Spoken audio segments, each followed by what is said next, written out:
গল্পে স্বল্পে তরুণে আপনাদের স্বাগত। বাংলা সাহিত্য ভাণ্ডারে ছোট গল্পের সম্ভার অতুলনীয়।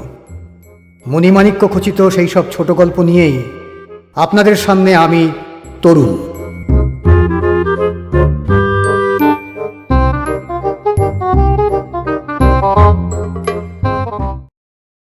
আজ পূর্ণেন্দু পত্রীর রচনা বাসর ঘর।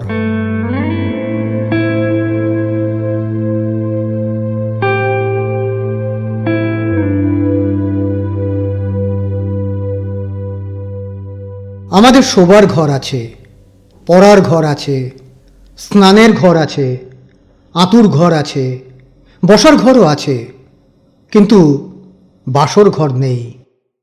অথচ বাসর ঘর বলে একটা ঘরের নাম আমরা জানি, গল্পে পড়ি, উপন্যাসে দেখি, কবিতায় পাই।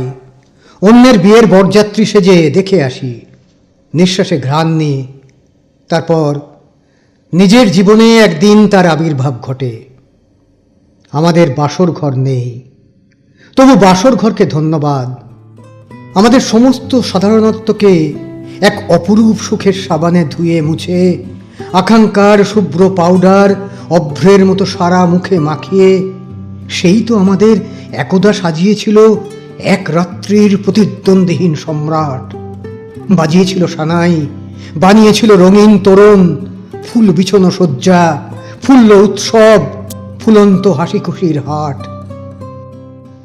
ওইখানে ঘরে ছিল 3 থাক টিনের ট্রাঙ্ক, ওই কোণে স্তূপাকার হাড়ি কলসি, ওই দিকের আলনায় বাদুর ঝোলা ময়লা পুরনো এলোমেলো জামা কাপড়ের ডাই। চারিদিকে দেয়ালে হয়তো গলায় দড়ি দিয়ে ঝুলছিল থোকা থোকা ঝুল। দেয়ালে দেয়ালে কতকালের কলঙ্ক রেখা। উঠতে বসতে ডাইনির মন্ত্র পড়ার মতো মর্মর শব্দে দাঁত খিচিয়ে উঠত 3 পুরুষের মেহগনি কাঠের খাট। খুলতে আঁটতে মাতালের মতো টলমল করত 1 পা খোঁড়া আলমারিটা। বাসরঘরকে ধন্যবাদ, সব কিছুকেই বদলে দেয় সে। তার আশ্চর্য প্রদীপে 8 পৌড়ে হয়ে ওঠে অমরাবতী। যেদিকে চোখ যায় রূপের ঝালর, যেদিকে চোখ যায় রূপসী মুখ। চুনবালি খসা হাড়ে মাসে ঘুম ধরা একটা 4 চৌকা ঘর ফুটে ওঠে যেন পারিজাত ফুল। তখন বাসর ঘর কোনো ঘর নয়, সে যেন ব্রহ্মাণ্ড, বিপুল এক মহাকাশ। সেখানে সকালের পুরবী এসে মেশে সন্ধ্যের বিভাসে। সেখানে প্রত্যেকটি কথা নক্ষত্র, প্রত্যেক হাসির গায়ে 7টি করে রং, প্রতি মুহূর্তের কামনা এক অপরূপ উল্কাপাত। অথচ এই বাসর ঘর, এই বাসর ঘরে সুরভিত স্মৃতি আমাদের প্রতি মুহূর্তে মনে থাকে না, মনে পড়ে না। আমরা অপরকে শৈশবের কথা বলি, রথের মেলায় হারিয়ে যাওয়ার গল্প বলি, বাল্য প্রণয়ের রঙিন রূপকথা বলি, যৌবনের প্রথম ব্যর্থ প্রণয়কে পরিবেশন করি বানানো কথার রাংতায় মুড়ে। শুধু বলি না, লিখি, লিখে ছড়িয়ে দিতে চাই। অথচ বাসর ঘরে উদযাপিত জীবনের প্রথম রোমাঞ্চিত যামিনীর স্মৃতিকথা আমরা কি কখনো উদ্ঘাটিত করেছি অপরের কাছে? এমনকি নিজের কাছেও, নিজের লেখায়, জীবন স্মৃতিতে, পত্রাবলীর পাতায়। বিভিন্ন মহাপ্রাণ অথবা প্রাতঃস্মরণীয় ব্যক্তিদের ছবি ছাপা থাকে বিভিন্ন বইয়ে। নিচে লেখা থাকে জন্মদিন ও মৃত্যুদিনের সাল তারিখ, বিবাহের দিন, বাসর ঘরের তারিখ লেখা থাকে না কেন? তাঁরা কি শুধু জন্মেছিলেন এবং মারা গিয়েছিলেন? জন্ম মৃত্যুর মাঝখানে তাঁদের জীবনেও তো ছিল বিবাহ। আমরা বলি জন্ম মৃত্যু বিবাহ এক সূত্রে গাঁথা। বিবাহ যদি থাকে বাসর ঘর থাকবেই, এবং ছিল। কামনা নদীতে সেই তো প্রথম নৌকোবিলাসের দিন, দিন নয় রাত। সে কেন উপেক্ষিতা তবে জীবনের মহাকাব্যে? কোথায় যেন পড়েছিলাম কনফুসিয়াস বৃদ্ধ হয়েই জন্মেছিলেন। পৃথিবীর সমস্ত খ্যাতনামা প্রতিভাধরেরাও কি তাই? নাকি ভালোবাসার কথা বলতে বড় লজ্জা, প্রেম বড় তুচ্ছ পদার্থ, ও শুধু গানেই থাক, শোভা পাক গল্পে, জীবন স্মৃতি অথবা জীবন কাহিনীতে ওর চির নির্বাসন। অবশ্য রবীন্দ্রনাথ আমাদের একেবারেই বঞ্চিত করেননি। বাসর ঘরের কিছু সংবাদ জানিয়েছেন, জীবন স্মৃতিতে নয়, স্মৃতিচারণের মুহূর্তে, কোনো না কোনো অনুরাগিনীর প্রশ্নের উত্তরে, আকাঙ্ক্ষার তুলনায় অল্প, তবু স্বাদে বিচিত্র। মানুষ মাত্রেরই ভুল হয় জানি, এমনকি মুনি ঋষিদেরও। হয়তো ভুলের চেয়েও সেটা বেশি মতিভ্রম। কিন্তু এই ভুলে যাওয়ার খেলাটা ভারী কৌতুকের। যে চাবির গোছায় একটা গোটা সংসারের জীবন কাঠি, যা হারালে এক পলকে তাদের উদ্ভ্রান্ত মুখমণ্ডলে ছড়িয়ে পড়ে অধিকৃত একটা সাম্রাজ্য হারানোর শোক, আমাদের গৃহিণীরা প্রতি পদক্ষেপে সেই চাবির গোছাটি মনের ভুলে হারিয়ে বসেন সবার আগে, নিজস্ব আঁচলের অমন নিগুড় বাঁধন সত্ত্বেও। ভীষণ প্রয়োজনের মুহূর্তে অর্জুন যেমন করে হারিয়েছিল তার অখণ্ড পরাক্রম, তেমনি করে গভীর প্রয়োজনের মুহূর্তে মনের ভুলে আমরা হারিয়ে বসি অপরিহার্য কিছু। কখনো তা হয়তো একটা লোকের নাম, কখনো একটা ঠিকানা, কিংবা টেলিফোনের নম্বর লেখা ছোট্ট চিরকুট। যতই তুচ্ছ হোক, সেই মুহূর্তে সেটি ছিল সবচেয়ে জরুরি। এমন প্রেমিককে আমরা সকলেই জানি। বলা বাহুল্য, আমাদের ব্যক্তিগত অভিজ্ঞতার আলোতেই সকাল থেকে সন্ধে পেরিয়ে রাতের প্রথম প্রহর পর্যন্ত প্রেমিকার সঙ্গে কলহাস্য মুখরিত অনর্গল আলাপের পরেও ঘরে ফিরলেই যার ঘাড়ে চেপে বসে দুঃসহ বেদনা, হৃদয় ভরে যায় অবসন্ন বিষাদে, তখনই কাগজ কলমে লিখতে হয়, প্রিয় সু, সারা বেলা এত খেলা হলো কথা নিয়ে, অথচ আজ ঠিক যে কথাটি বলবো বলে তোমাকে অত নেবেড় করে কাছে ডাকলাম, 1,00,000 বাজে কথার কলরবে আমার সেই সবচেয়ে গভীর ও গোপন কথাটি ভুলে গেলাম তোমার কানে পৌঁছে দিতে, ইত্যাদি ইত্যাদি। কচ ও দেবযানীর বিদায় দৃশ্য। 10 বছরের সাধনা শেষ, পুনরায় কচের ইন্দ্রলোকে প্রস্থানের লগ্ন সমাগত। সুদীর্ঘ পরবাসে প্রতি মুহূর্তের প্রিয় সহচরী দেবযানীর কাছ থেকে বিদায় নেবার সময় অতীত স্মৃতিমন্থন করতে গিয়ে কচের সবার আগে মনে পড়েছিল কি, এবং সবার আগে কি ভুলেছিল সে। সবার আগে মনে পড়েছিল মাতৃভূমিবৎ বনভূমি, কারণ তারই বল্লভ ছায়ায় পত্র মর্মরে বিহঙ্গ কুজনে তার নবজন্ম লাভ। মনে পড়েছিল আশ্রিত জনের বন্ধু বনস্পতিকে। মনে পড়েছিল সজল বলকলধারী ঋষি বালকদের, ধেনু চড়ানো রাখালদের। মনে পড়েছিল সুধা হতে সুধাময়, দুগ্ধদাত্রী মাতৃরূপা, শান্তি স্বরূপিণী শুভ্রকান্তি পরশিনী হোম ধেনুকে। মনে পড়েছিল মুক্ত কণ্ঠে আনন্দিত কলগানে ভরা স্রোতস্বিনী বেনুমতি নদীকে।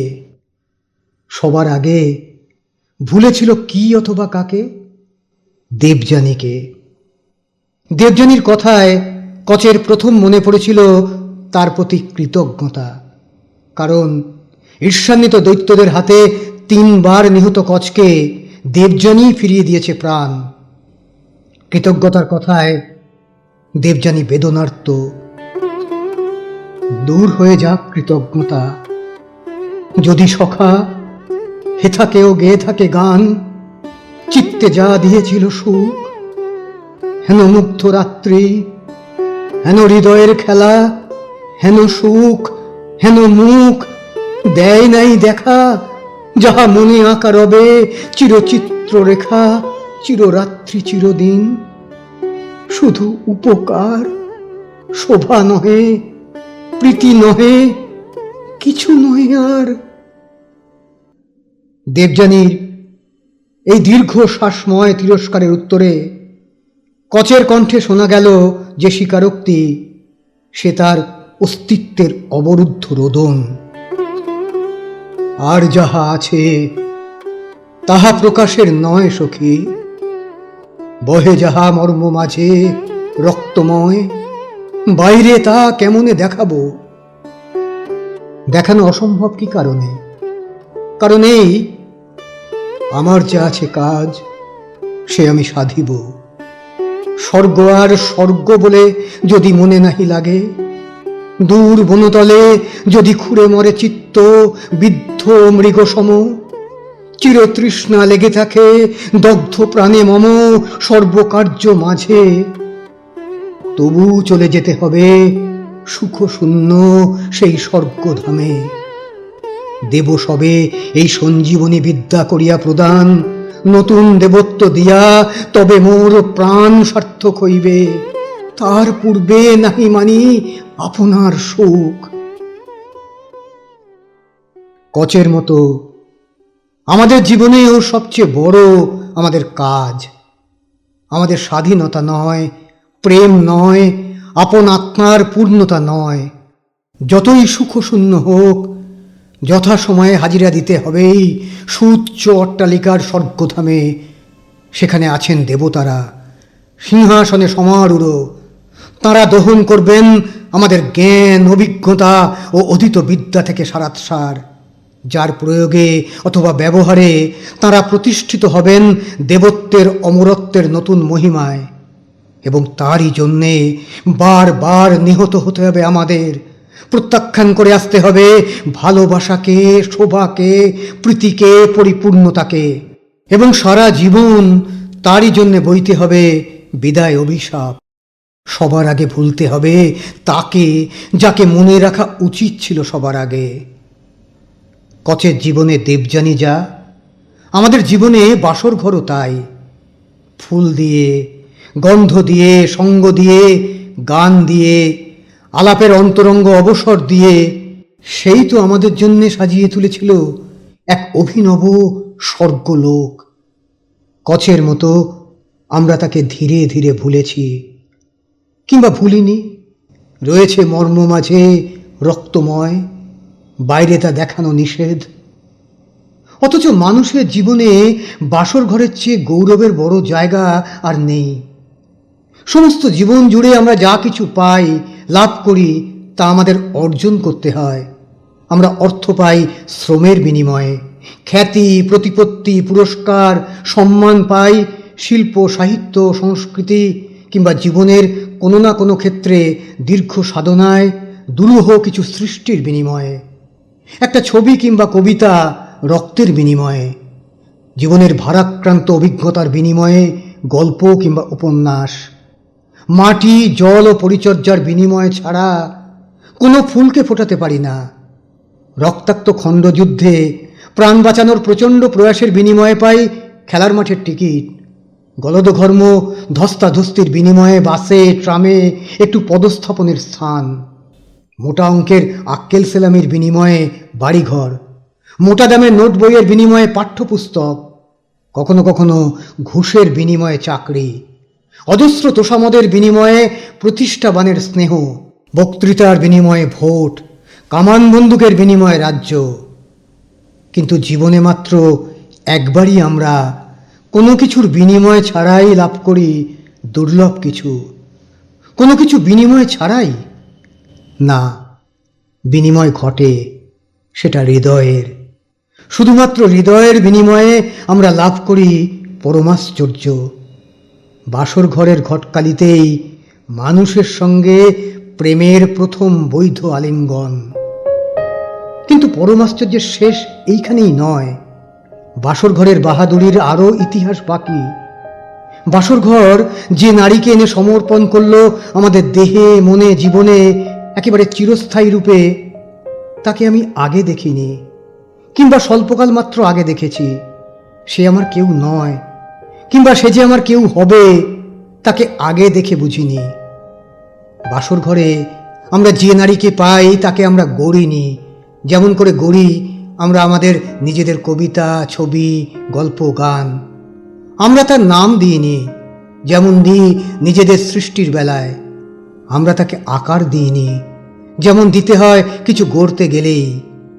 অথচ বাসর ঘর তাকেই জীবনের অবিচ্ছেদ্য সঙ্গী রূপে প্রতিষ্ঠা করে গেল জীবনের মাঝখানে।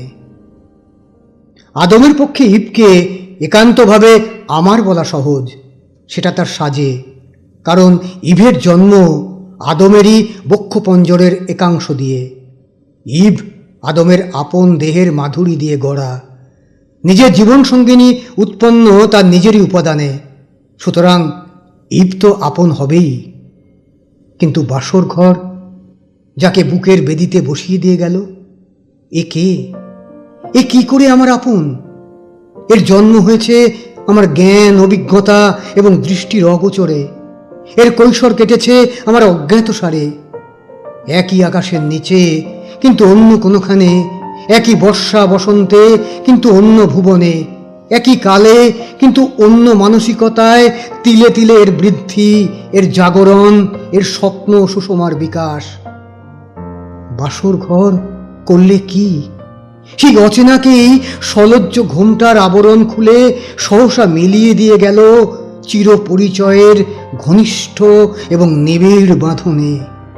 এ কি দুর্বোধ্য অথচ সুন্দর কৌতুক, রহস্যের চেয়ে আরো রহস্যময়।